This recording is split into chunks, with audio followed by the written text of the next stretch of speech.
Femme qui court avec les loups, de Clarissa Pinkola Estés, aux éditions Grasset. Extrait de l'introduction, chanter au-dessus des eaux.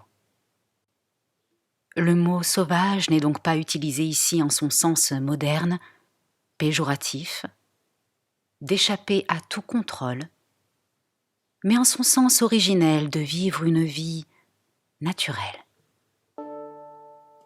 Quand nous perdons le contact avec la psyché instinctive, nous sommes à demi détruites et nous ne permettons pas aux images et au pouvoir naturel à l'espèce féminine de s'épanouir.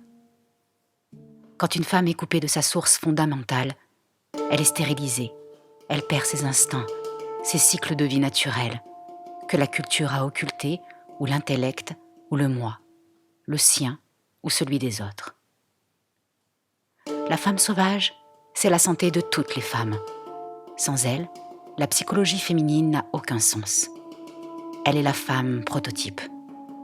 Qu'importe la culture, l'époque, le contexte politique, elle ne change pas. Ses cycles changent. Ses représentations symboliques changent. Elle, en essence, ne change pas. Elle est ce qu'elle est, et elle est un tout. Elle passe par le canal des femmes. Qu'on les brime et elles luttent pour émerger. Si les femmes sont libres, elle l'est aussi. Heureusement, même si on l'enfonce souvent, elle remonte toujours. On peut l'interdire, la repousser, la diluer, la torturer, la traiter de folle, de dangereuse, de malsaine. Elle monte et émane des femmes, jusqu'à la plus tranquille, la plus tenue d'entre elles, qui gardera toujours en secret une petite place pour elle. Même la femme la plus opprimée a une vie secrète.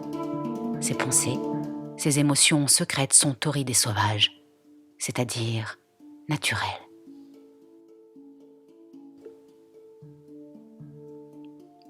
Quels sont certains des symptômes d'une relation perturbée avec la force sauvage de la psyché ? Exprimés dans le langage des femmes, les actes, pensées ou sentiments suivants, quand ils existent de façon chronique, signifient que l'on a en partie ou entièrement rompu la relation avec la psyché instinctuelle profonde. Se sentir complètement stérile, lessivé, fragile, déprimée, muselée, bâillonnée, froide, en pleine confusion, effrayée, faible, sans inspiration, pétrie de honte, chroniquement sur les nerfs, d'humeur changeante, coincée, squeezée, rendue zinzin, improductive.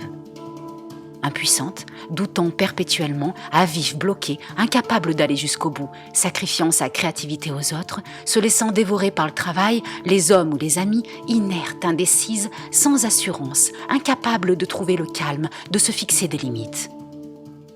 Ignorante de ses propres rythmes, mal à l'aise, loin de son Dieu ou de ses dieux, loin de tout ce qui peut revivifier, noyée sous les tâches domestiques, le travail, intellectualisant à outrance ou sombrant dans l'inertie, parce que tout cela est rassurant pour quelqu'un qui a perdu ses instincts. Effrayé à l'idée de s'aventurer seul ou de se dévoiler, de se chercher un mentor, une mère, un père, de montrer un travail encore inachevé, de partir en voyage, de s'occuper d'un autre ou des autres, de manquer, de s'effondrer. Craignant l'autorité, fléchissant, perdant son énergie au moment de se lancer dans un projet créatif.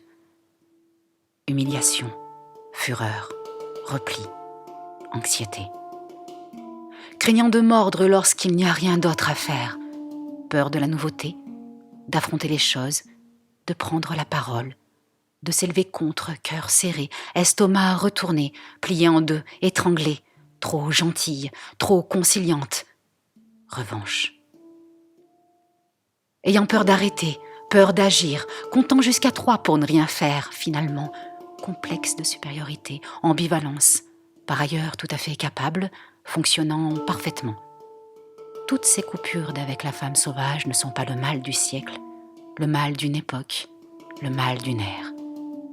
Elles sont une épidémie, partout et à chaque fois que les femmes sont capturées, à chaque fois que la nature sauvage a été prise au piège.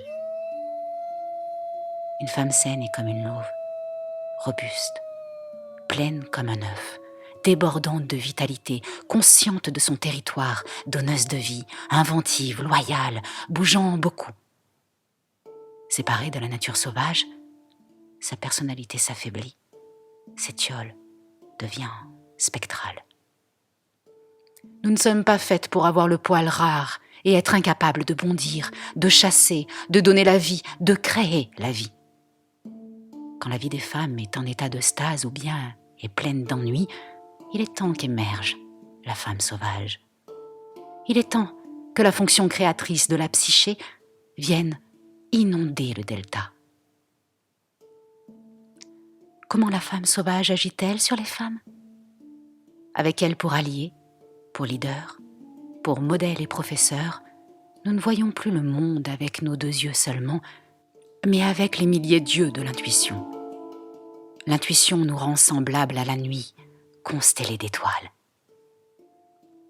La nature sauvage a dans son sac à médecine tout ce qu'il faut pour soigner. Elle a tout ce dont une femme a besoin, tout ce qu'elle a besoin de savoir. Elle a les histoires, les rêves, les mots, les chansons, les signes et les symboles. Elle est le véhicule et la destination.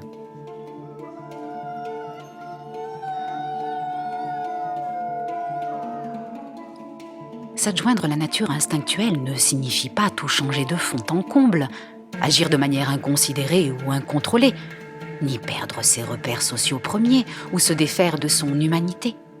Bien au contraire, cela signifie marquer son territoire, trouver sa bande, être bien dans son corps, fier de son corps, sans tenir compte de ses qualités et de ses limites. Parler et agir en son nom propre. Être en éveil et en alerte. Utiliser ses pouvoirs féminins innés que sont l'intuition et le fait de sentir les choses.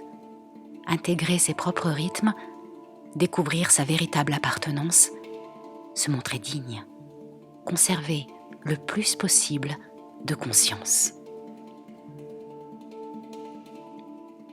La femme sauvage archétypale est la patronne de celles qui peignent, écrivent, sculptent, dansent, pensent, prient, cherchent, trouvent, car elles sont dans le domaine de l'invention, et c'est là sa principale occupation. Elle est dans les tripes, non dans la tête, comme toujours quand il s'agit d'art. Elle peut se lancer sur des traces, courir, convoquer, repousser, sentir, camoufler, aimer profondément. Elle est intuitive, typique, normative. Elle est absolument essentielle à la santé de l'âme et de l'esprit des femmes.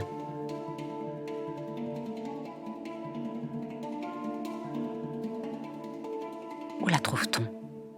Où peut-on sentir sa présence ? Elle parcourt les déserts, les bois, les océans, les villes, les barrios, les châteaux. Elle vit chez la reine ou la campesina, dans l'usine, dans la prison, dans les solitudes, les ghettos, les universités. Elle laisse ses empreintes en toute femme chez qui elle trouve un sol fertile. À nous de glisser nos pas dans les siens. Où vit-elle ?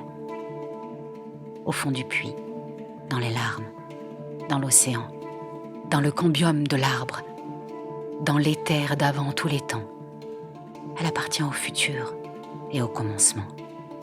On l'appelle et elle arrive du passé. Elle est là aujourd'hui, s'assoit à notre table, fait la queue avec nous, précède notre voiture sur la route. Elle est dans le futur et vient nous rejoindre à reculons. Certaines personnes vont demander des preuves de son existence. Autant réclamer la preuve de la psyché. Comme nous sommes la psyché, nous en sommes en même temps la preuve.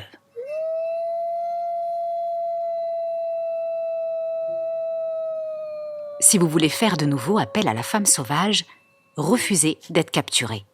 Avec vos instincts affûtés pour la recherche de votre équilibre, bondissez où vous voulez, hurlez à volonté, laissez paraître vos sentiments, prenez ce qui se présente, courez, dansez. Dansez avec des souliers rouges, mais assurez-vous que ce sont bien ceux que vous avez cousus main. Vous deviendrez une femme pleine de vie, je vous le promets. C'était un extrait de Femme qui court avec les loups, de Clarissa Pinkola Estés, aux éditions Grasset.